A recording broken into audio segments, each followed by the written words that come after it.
So when I went in, I was very fearful. Everyone was looking at me because I was the newbie. They didn't allow me to walk in. They had to push me in on a wheelchair. Yeah, so they pushed me in, and because I was on suicide watch, I couldn't even go to the toilet by myself. When I went to pee, the nurse had to stay outside with the door slightly ajar. It was very awkward. And do you know that even the toilets, they don't have mirrors because they're afraid that people might break it and cut themselves. And if there is, it's actually made out of metal. Yeah, and you have to keep all your belongings, even your skincare, soap. You have to keep it with them, and you have to request for it every time you want to shower. They're very, very strict about it. In her words, it's a sub-series from Something Private, featuring lesser-known stories of women who've survived unspeakable pains and triumphed. Women who succeed despite and against all odds. This is their story. So October 10th is World Mental Health Day, and it's really important to us at Something Private. We've done a couple of episodes previously on mental health awareness, one with a lovely psychiatrist named Dr. Kamini at the beginning of the COVID-19 pandemic this year.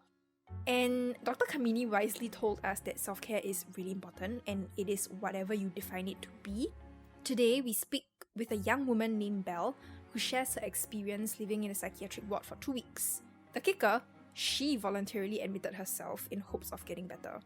Something Belle said that really resonated with me in this particular episode is that you don't have to wait until your mental health deteriorates before you seek help. It's good to have good mental health all the time.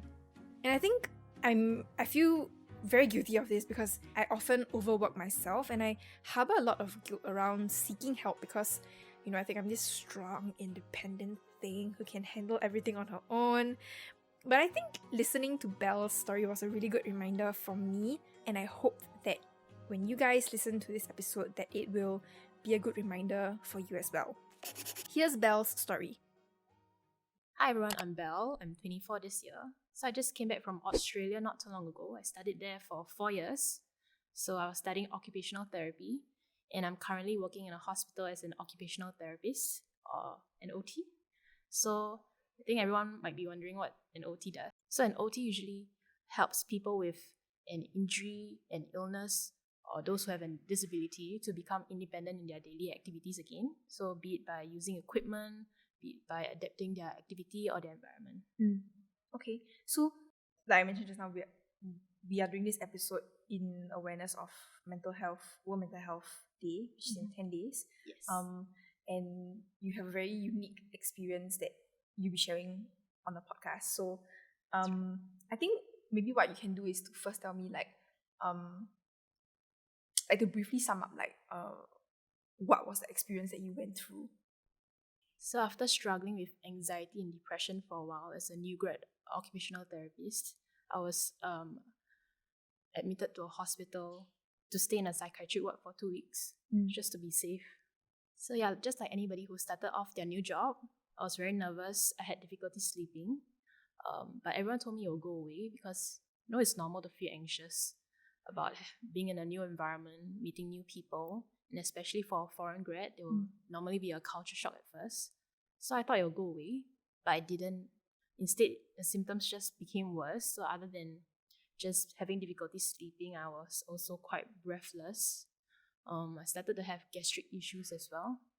Gastric cramps. I felt very nauseous in the morning, and afterwards I started to even have panic attacks. So it could be no reason at all. I'd just be lying in bed, and then I was feel very uncontrollably fearful. Just felt like I was gonna die. Can't breathe, trembling, shaking, perspiring, crying. So yeah, just became worse after that. And how did you? I mean, like when these symptoms like manifested, like what was like your response to it? Like, did you just like, oh, this is normal? I mean, there must have been some point where you were like, I don't think this is okay. Like, I'm not in a good state. Like, I need. Like, did you seek help from like your immediate like family members or like people around you? Yeah. So initially, I thought that anxiety was normal. So feeling breathless or just feeling fearful about the day in general. But I think started to realize that it was becoming more and more unhealthy when I started to become a lot more depressed. So I was a lot more withdrawn. I didn't want to see my friends anymore. I didn't even want to do the things I like to do anymore. Yeah, and so I started to rely on more of, I guess, my immediate family because I didn't want to go out. So then my sister, then I started to rely a lot on my boyfriend as well. So he had to come over every day after work just to make sure I feel more comforted after a long day at work. I was very avoidant about work at first. So the moment I stepped out of the hospital and I went back home, I wouldn't want to talk about work at all. I just wanted their company to maybe have dinner or to watch TV. But that meant that I wasn't facing the problems at all. So I just wanted to come home to see my boyfriend sitting there waiting for me. He didn't even have to say anything. Yeah, but I gradually realized that it was quite unhealthy after a while because then it was that over-reliance on him as well. He has to be there, otherwise I'll feel very, very anxious and very, very depressed. And later on, I think the doctor described it to be like sort of an enmeshed relationship, which is sort of like a codependence where we can't. I guess the easiest way to say it would be like we can't live without each other. We cannot give each other the space and time apart. I really need him to be here, and he feels like he needs to be here as well. Otherwise, he'll feel guilty. Because if he leaves, if he goes home, if he meets his friends, then I'll be crying in bed and feeling suicidal. I'm interested to know because like it seems as if like it started out as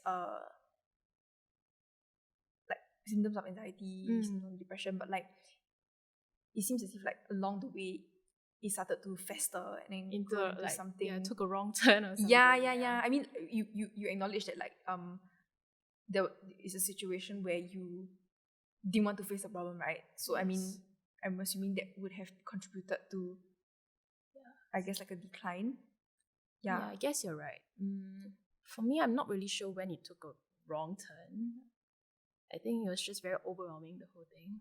And it started during circuit breaker as well. And with circuit breaker comes with a lot of changes, not being able to go out at all. And then I even had him live with me for a while during that whole period. So then I became very, very reliant. Yeah. And because I was feeling more and more unwell, I took a lot of MCs as well. So then it felt like I should be at home and I shouldn't go to work. Yeah. So that's how I started to max out my MCs and my leaves. Yeah, and it became very unhealthy because then the only thing I can think of is just spending time with him and not thinking about work at all. So just escaping the problem altogether. Even the thought of him going home for dinner wasn't an option. The moment he stepped out the door, I'll be crying. I'll be texting him non-stop. I'll be calling him and crying on the phone saying, I feel like dying. I feel very depressed. I can't function without you. Can you please come back? Yeah. And I'm guessing that took quite a bit of that put an emotional like toll on him as Definitely, well. It's very, very draining. I started to see how it impacted him negatively as well. So, I break down so often, but then to see him break down and be a lot more teary, emotional, crying as well. Then I realized that, I really need to do something because otherwise I'll just be dragging him down as well. Was there like did he have that conversation with you or like how did it pan out? Because I was feeling very, very suicidal and I can get quite specific and detailed as to what I want to do. So I think that's can be very scary for the person listening. It's very overwhelming for the person as well. I think my sister overheard our conversation and she said, you really need to stop. Look what you're doing to him. So then I really reflected on it. And from that, like, what was the takeaway? So with that, I think we knew that I needed to speak to someone who's more trained. I think the easiest way to go about it would be just to contact a family service center. At the point of time, I was very fearful and very, very tired of speaking to people and explaining. So again, I was very lucky that my sister and my boyfriend, they were both very supportive and they were the ones that did their Googling and they were the ones that called the FSC, and my boyfriend was the one that had to describe the whole situation to the person, with me just sitting next to him. Yeah, because I was very fearful.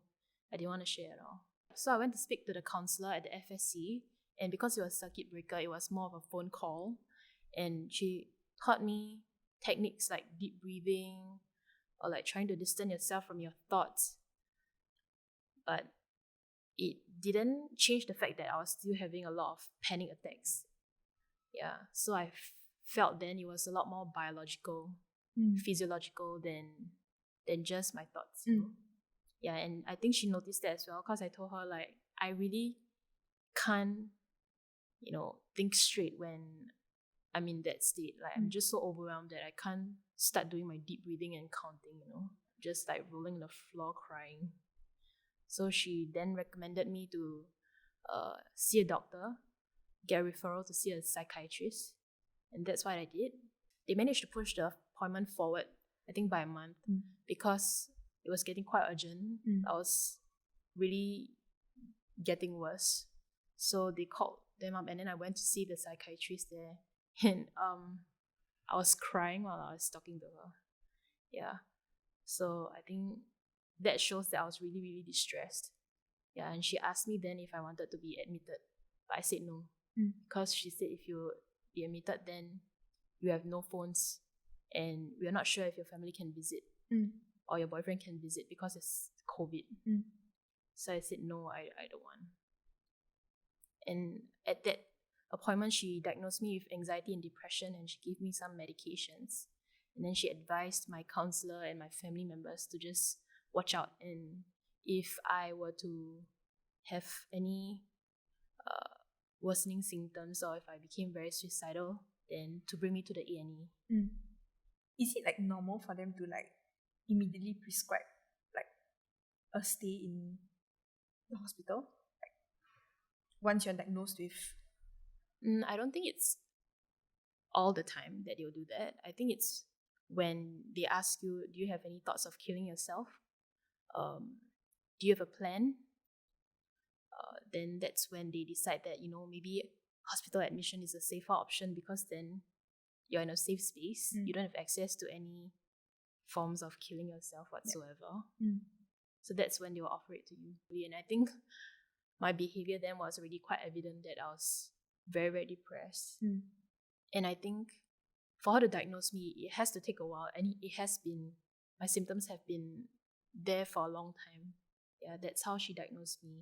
And that's why she offered hospital admission, because she thought then I would get a lot more aggressive treatment.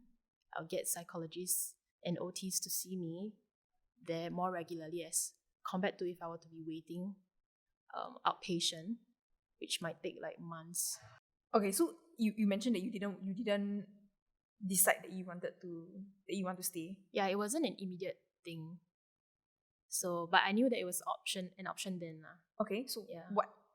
What led up to the actual stay? Or rather what happened after that? After that, like you went home. So I went home. I took my medications every day, but I was still very anxious. Yeah, I think there's a limit to how effective the medications can be, especially because if I took it every night, then towards the evening, then the symptoms will come back. And when you first take the medications, actually there are a lot of side effects as well. So the first few days of taking my medications, I was very, very dizzy, and I was very drowsy. I couldn't even get out of bed. And did you know that actually sometimes taking antidepressants can make you feel more depressed first before feeling better? I didn't know that. I didn't know that as well. Yeah, so until I experienced it for myself, and my friend who works in the mental health industry, she told me that, as well. So I was actually a lot more depressed afterwards. And that was when I really didn't want to get out of the bed. I needed my boyfriend to physically pull me up to get some breakfast. Yeah, because I had no appetite. Yeah, so after that, I tried to go back to work, but the symptoms were still there. And I think another major change was that, because at first, initially, my boyfriend was still looking for a job, so he was there most of the time, but then he had to move out to start his new job. So that was another major change for me to adapt to. Which is that your boyfriend? Yeah, he had to move out. He had to leave. And I was still so overly reliant on him. So that was a very, very big change for me that I couldn't handle. Yeah, I went to work the very first day of his first day of work, and then I broke down. So even walking towards the hospital, I was already crying. And then I walked straight into the toilet and I stayed there for an hour, even after work started. Yeah, so I texted my colleague and I think she told my supervisor. So she had to physically go to the toilet and get me out. And I was still crying nonstop. So when my supervisor came to find me and she got me out of the toilet and she sat me down and tried to comfort me, I didn't stop crying because I was still feeling, I was still crying because I didn't feel better. Crying didn't make me feel better.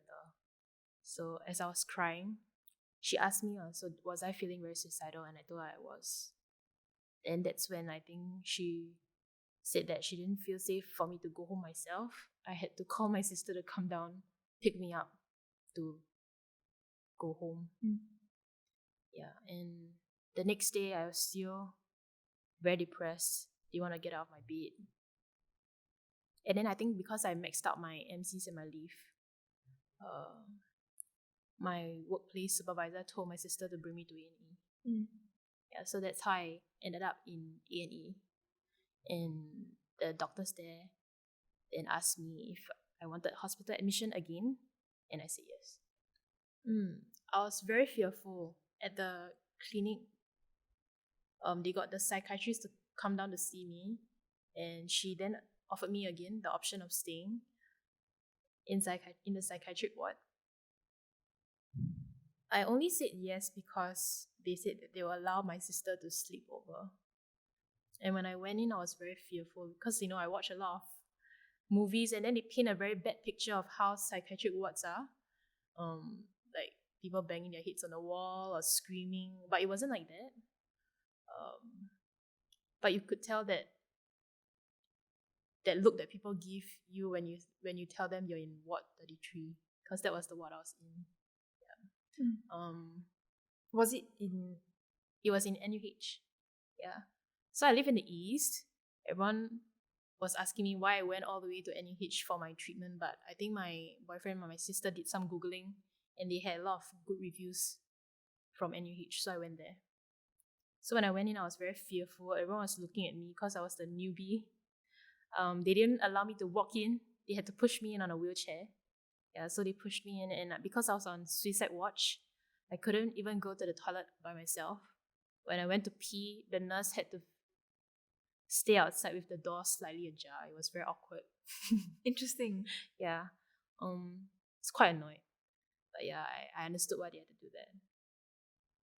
And being in the ward means following their rules. So apart from not having access to my phone, even having your family members like pass you their phone for video calls or what, it's not allowed. And you're not allowed to leave the ward as well, because I think also because of the COVID situation, you don't allow patients to go out. Yeah. And of course, the usual rules like lights out by I think 9:30. So you can only use the ward phones from 9 to 9. Yeah, and then because my boyfriend was only available after 9, it meant that I couldn't speak to him at all. Yeah. I could only speak to him if he had very, very short break times during the day. For me, I think the main thing was being in patient pajamas. It was a very new experience because, I've been a healthcare professional. I've been working with patients, but I think being a patient myself was a very different experience. I think wearing the uniform, the pajamas every day constantly reminded me that I was there for treatment. And the fact that the nurses were so strict with the phone rule. So they constantly came in and kind of reprimanded me for using my family's phone to video call my boyfriend. I was very, very irritated. And then after staying there for a while, I also felt sort of like a cabin fever. I can't even leave. I can't even go down for a meal to get some fresh air. And do you know that even the toilets, they don't have mirrors because they're afraid that people might break it. and cut themselves. And if there is, it's actually made out of metal. Yeah, and you have to keep all your belongings, even your skincare, soap. You have to keep it with them, and you have to request for it every time you want to shower. They're very, very strict about it. Yeah, and there's no soap. So, if the circumstances, I mean, it's not as if they didn't tell you from the start that like they laid out the terms from the start for you, right? And they don't seem like entirely like favorable in that, exactly like you say, it's like cabin fever, right? Like it does feel as if you are trapped in that space. It does, but I guess it was a good thing that I admitted myself. It can be a very safe respite for you. So having that space away from everyone, not having to go to work, sometimes going home can be a source of stress for you. So actually, I think that the hospital ward can also be a really safe space for you, away from all your stresses. Yeah, so having the help of the multidisciplinary team within the ward is very helpful. Like the nurses, the doctors, and the therapists, the psychologists. So always having easy access to them is a very, very good thing, rather than waiting for months outside. So I guess like you kind of traded like that bit of freedom for access to like healthcare. Yeah, I mean, at first it felt like I was surrendering my autonomy to them, which was true. Yeah. But if you really focus on getting better, that's why I said, the whole idea of even wearing the patient pajamas reminded me why I was there, my purpose, which was to get better. So then I felt a lot more motivated to participate in the treatments. So as the psychiatrists, the doctors, they were trying to figure out what was the cause of my behaviors and my symptoms. The psychologist was also working with me to kind of challenge my negative thoughts. People don't really understand what happens in there, and that's why I want to be here to share. When you're in there, you are supposed to be safe, seeking treatment. So I said that I didn't want any medications to make me so drowsy that I can't even think straight. Yeah, and I didn't want to be tied down. And I told them that right at the start. And they can only do that when you start being very aggressive to the staff and other patients, because that's to keep them safe as well. Yeah, but otherwise they wouldn't do that to you. And we mentioned just now that like I didn't know that. I assumed that where you would have been admitted to is like IMH. Yeah, I think a lot of people think that only IMH would be able to help mental health patients, but there are other hospitals that also offer a psychiatric ward. Like the one I went is a lot smaller, but they also have a team of doctors who are specialized in psychiatry. And I think the other hospital would be CGH. I'm not so sure about the others. So 2 weeks does seem a bit like a short time. What were some of like the biggest challenges and takeaways for you? Yeah, I guess the idea that I'm stuck there became very apparent after a week there. Because I guess you're stuck in the same space doing the same things over and over. And that's when I felt like it was safe because I couldn't kill myself. So I could only become stronger. Like when my friend asked me about how my experience was in there, I said that it was so difficult and I really wanted to kill myself, but because I couldn't, I could only become more resilient. And also realizing who will be there for you. I think I really kind of realized who were my stronger forms of support when I was in there.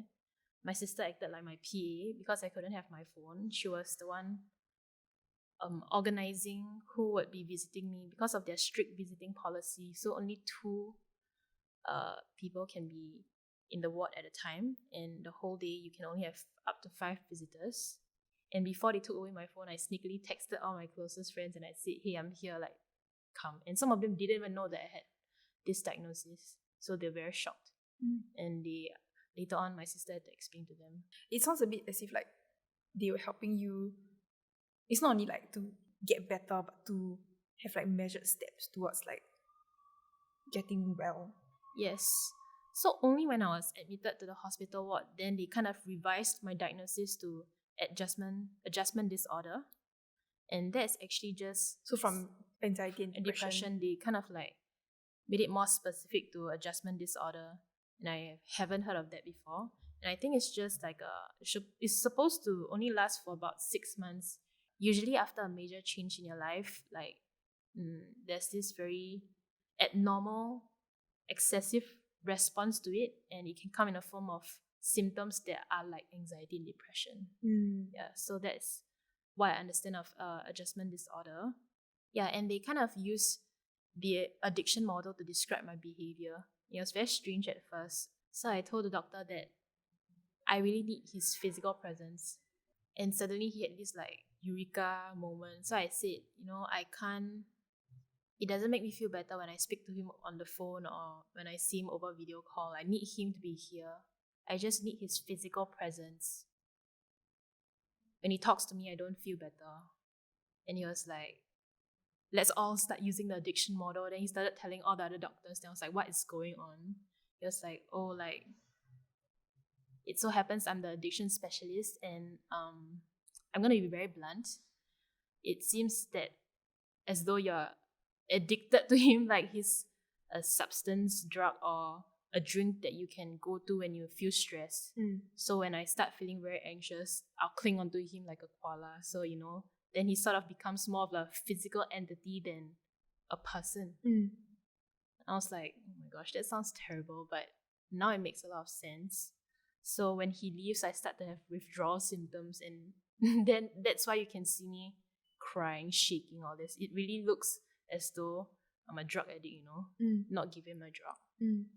And that's why the whole no phone thing started to make a lot more sense. Because if you think about seeing him, that's like my family giving me access to drugs. So that's not going to help me. Yeah, so what would help me to get better is to kind of have a more cold turkey approach where I have a lot more stricter boundaries and boundaries as to when I can speak to him and when I can see him. Yeah, I guess because I was sort of pushing my limits over and over again. So just before I was admitted, I told him like, what can I do before you can see me? Should I hurt myself? Should I attempt to kill myself? So because it was almost his first day of working, then he was apart from me. So I said that I was very desperate. I said, what can I do before you can come? Should I be at the edge of a building? Should I cut myself? What should I do? And what did he say? Yeah, and that's when he became a lot more emotional and said, just please stop, please don't do that. Yeah. I think knowing when to stop, when your limit is very important. Yeah, so that's why I admitted myself, because I wanted to give him that space. Yeah. So it's not just for myself, but I feel like it's also for his well-being.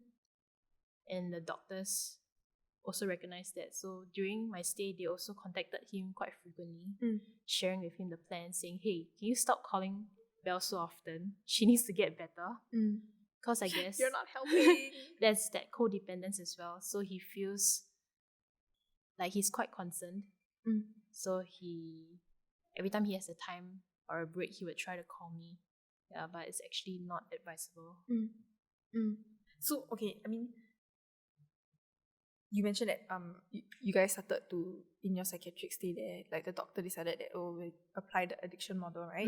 So, like, how did things turn out after that? Yeah.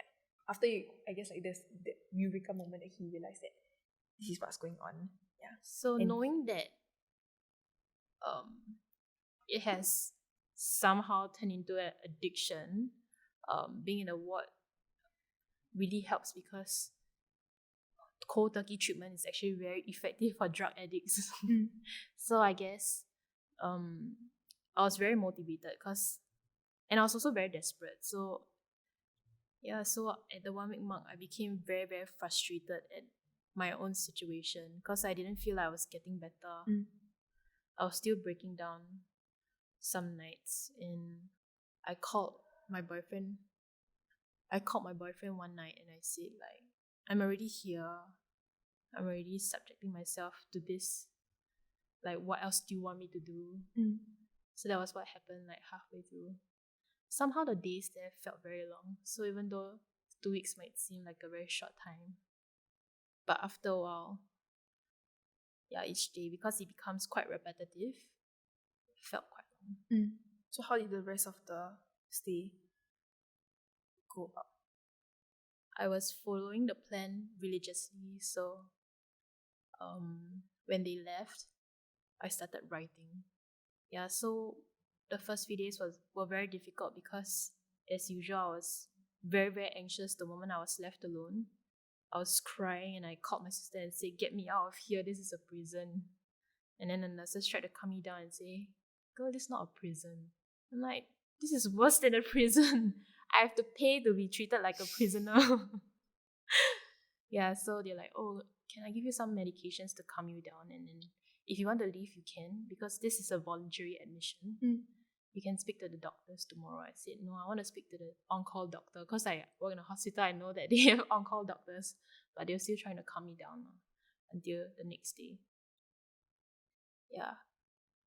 It was very difficult, but then I started to see some progress.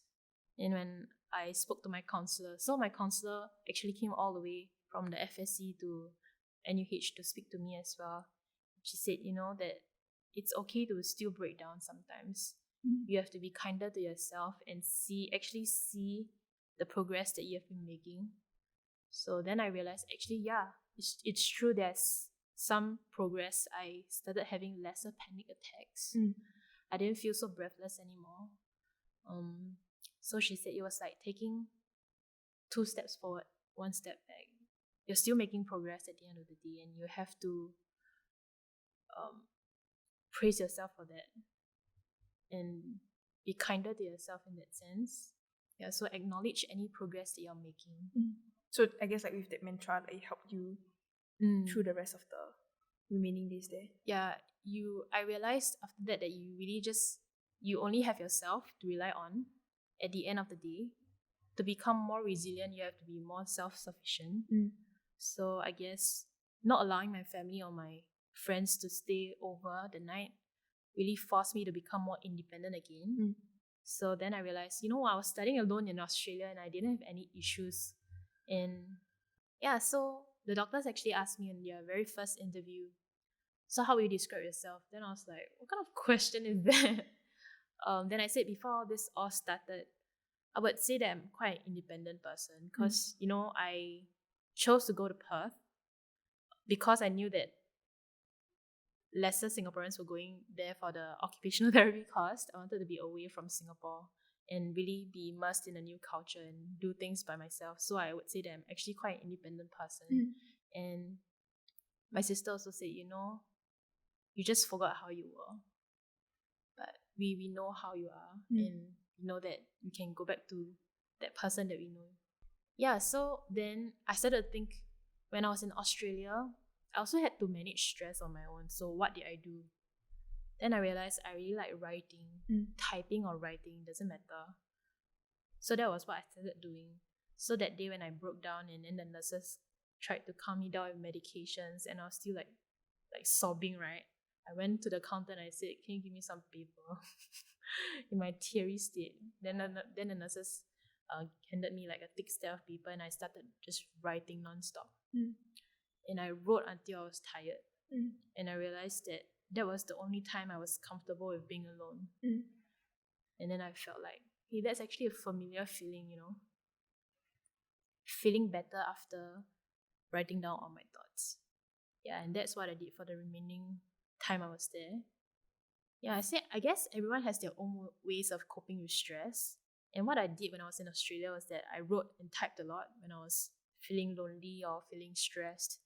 And that very night when I was left alone after my family left at 9, after sniffing and crying and whatnot, then yeah, I got to the counter and I asked for a stack of paper and I started writing.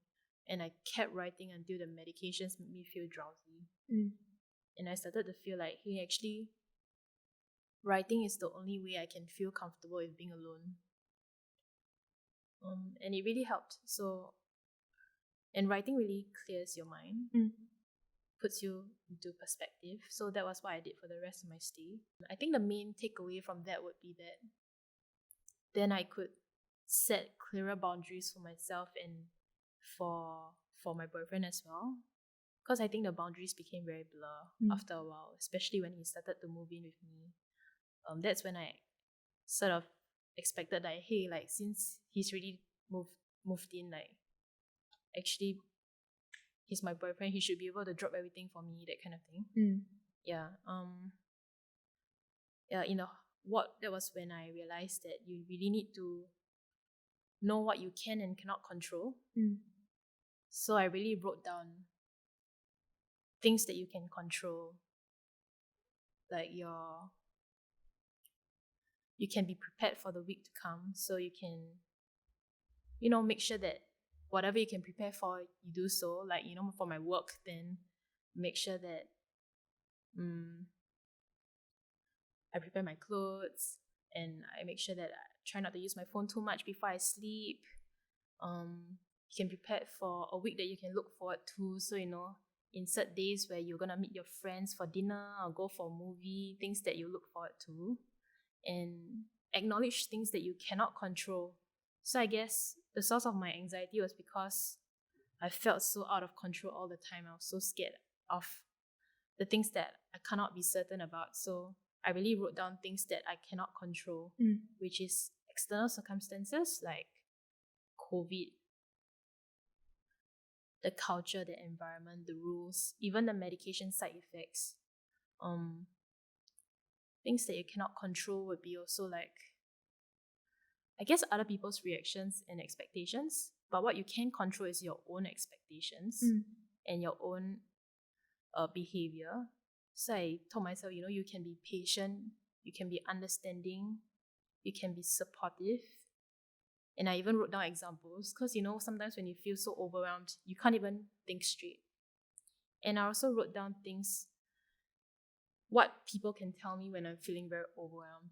So I wrote down, and I actually gave it to my boyfriend. And one day when I was feeling very distressed, I actually handed him the paper and I said, can you just read this and read it back to me? Felt very awkward at first, but I wrote things like, please don't offer me solutions. Like, can you show me some empathy? Can you name and acknowledge my emotions? Can you say something like, I know it has been very difficult for you. You must be feeling very anxious or angry because of so and so. And then you insert the reason to show that you have been paying attention. So I think that really makes the person feel heard and feel like, their experiences are valid. I actually wrote down what my boyfriend should say to me when I'm upset because, he struggled to find words to say to me. So I wrote like, can you please not offer me solutions when I'm upset, because more often than not, I've really thought about it and doesn't work for me, or at least I'm not willing to accept any form of suggestions or solutions at that point of time. I'm just very overwhelmed.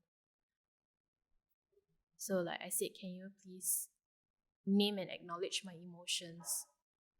Can you show me empathy? Can you say things like, I know it has been very, very difficult for you, and I know that I can see that you're feeling very anxious because of so and so. Insert the reason, because the reasons might change every time. And to show that you're really listening to the person, you have to sort of figure out why they are feeling the way they do as well. And I also kind of analyzed why I was feeling. So, anxiety is usually because you feel like you're not in control. Same for anger. So that's why I thought that writing down what I can and cannot control was very helpful for me.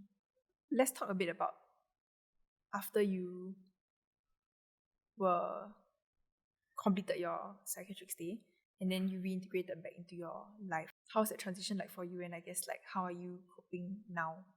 Actually, the medical team suggested at least 2 weeks. So it can be up to a month, it can be up to 3 months. Usually for addiction, you need at least 3 months to get better. But I think by the end of 2 weeks, I was like, I have had enough here. I'm gonna leave, gonna spread my wings and fly away. Because I guess I started to really understand the plan, and I felt that there wasn't a need for me to be in the ward anymore. I could just do that outside with the help of my friends and family. I told myself that 2 weeks is enough. So after writing down my plans, and how I'm gonna, prepare for the week to come, I showed the doctor the list of all the things that I wrote for myself. And then I said, I want to go home today. Yeah. And he said, yes, okay. Yeah, I think you've shown me that you are ready to go home. I think because I also had sort of some knowledge in school previously on how the importance of having a recovery plan. So I think they call it like a REP plan. So it's like a wellness recovery action plan. So before a patient can be discharged from the psychiatric ward, they have to show that they have a plan as to how they're going to manage if they experience their triggers and their symptoms again. Yep. And if they can prove that they have a safe and healthier plan, then they can go home. What was your plan? So I wrote down the things that I'll do when I'm out. That's why I said, it's important to be prepared for the week to come. So, and I already know what my triggers are, and I already told my family and my boyfriend how to react to me when I'm feeling distressed. So I thought that I was ready to go home. I want to know, so from then on, after that stay until now, how has the journey been like for you? I guess I want to emphasize that recovery is definitely not a one-way street. It's definitely gonna be a very long and arduous journey. I think even now I would tell people that I don't think I'm 100% recovered yet. There are still days where I break down and I feel very suicidal. It's definitely not gonna be easy for me or for people around me. So yeah, even now I tell people that I don't think I'm 100% recovered yet. There's still days where I feel uncontrollably sad, fearful, or angry. And even my doctor said that, medications only form 30% of the equation, and the rest of the 70% is actually just you. Yeah, so I guess you really need to pace yourself and have more realistic expectations of yourself. Like for me, I think they describe me to have a very anxious and rigid personality. I can be quite a perfectionist, and I don't allow room for mistakes.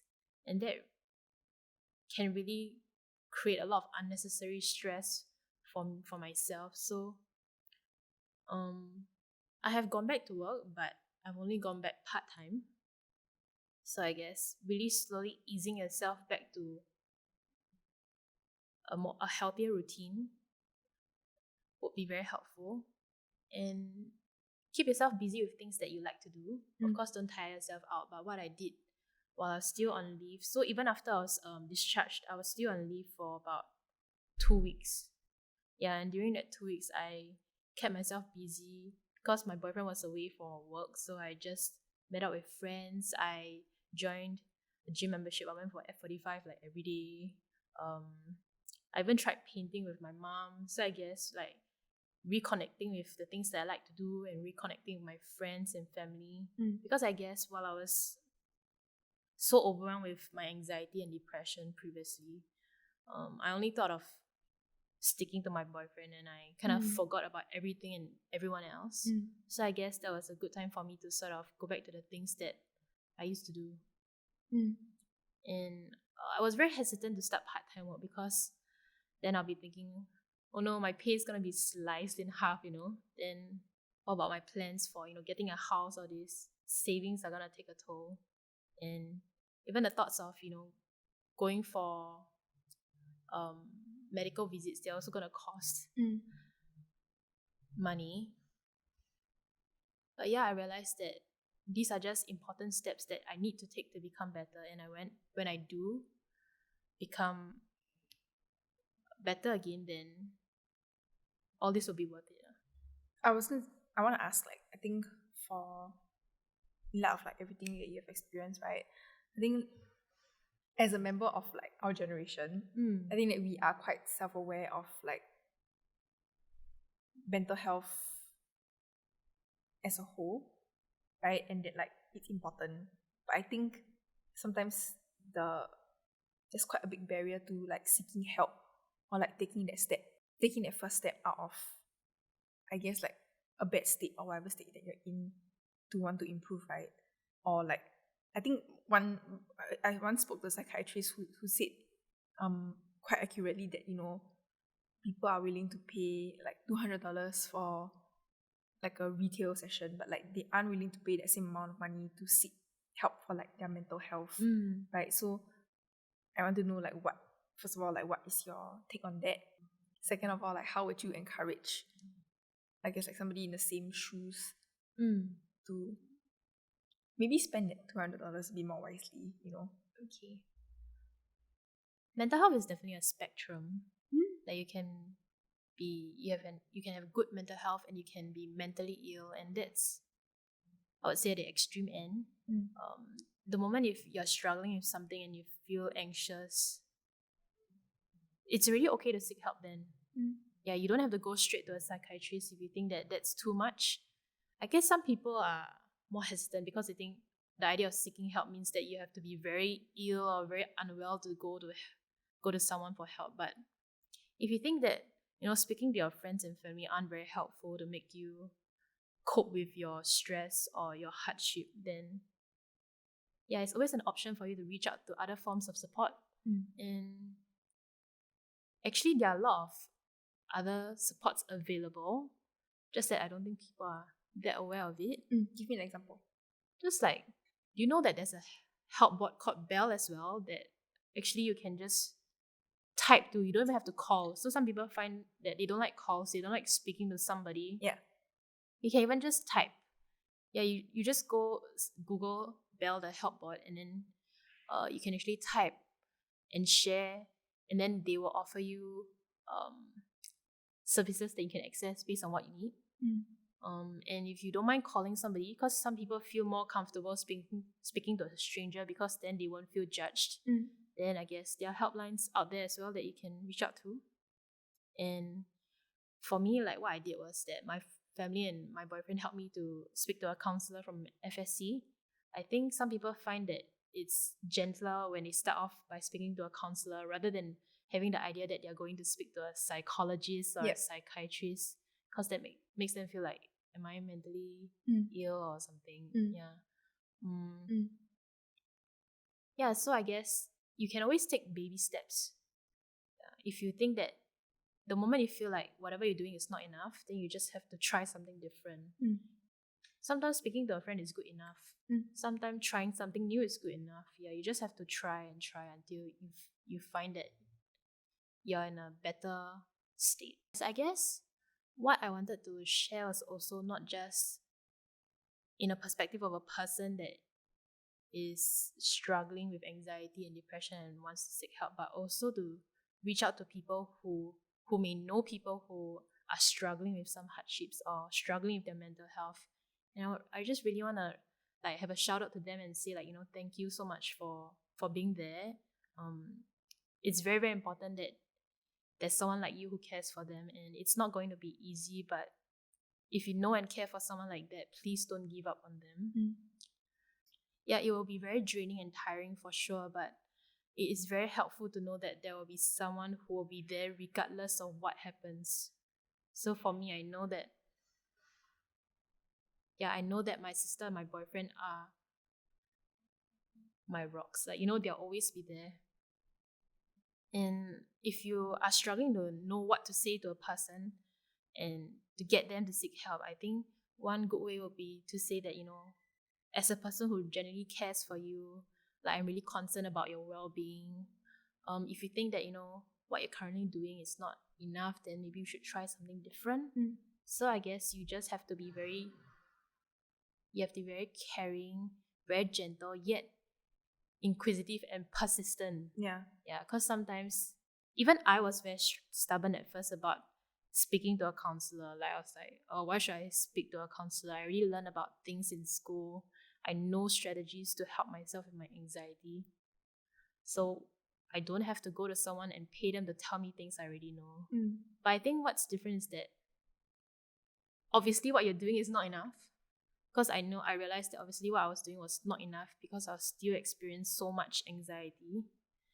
Yeah, so having someone someone that will, bring you for your appointments, make your phone calls, arrange appointments for you is very important. Yeah, sometimes you're just so overwhelmed that you just don't even have that capacity to reach out for help. And you just need that person there to guide you and say, hey, don't worry, I'll accompany you. And if you are struggling to find words to say, I'll help you. Yeah, I think that's very comforting and that's very important.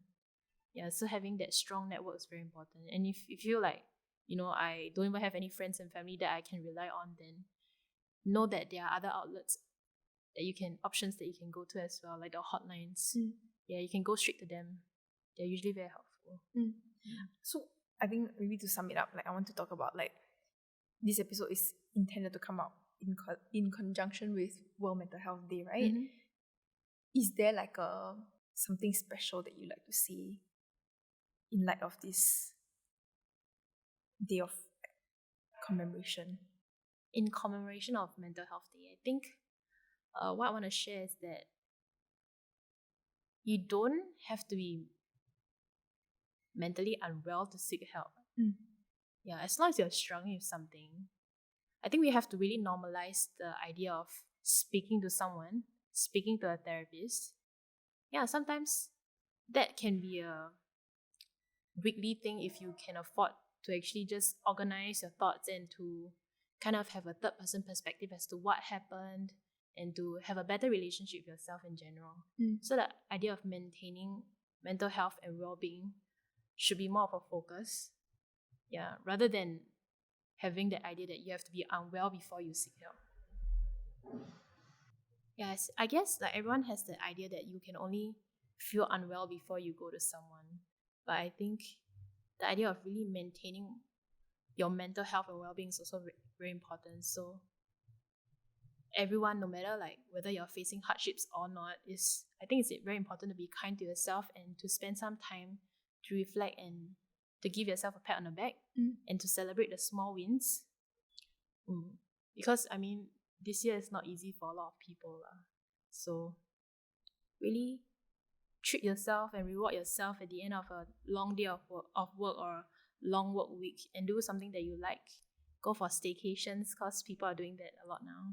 Yeah, just do things that you like and remember that you can only be healthy before you can work. Yeah, so if you're constantly working to the point of burnout, you're gonna spend a lot more time and money than to get back to your good health.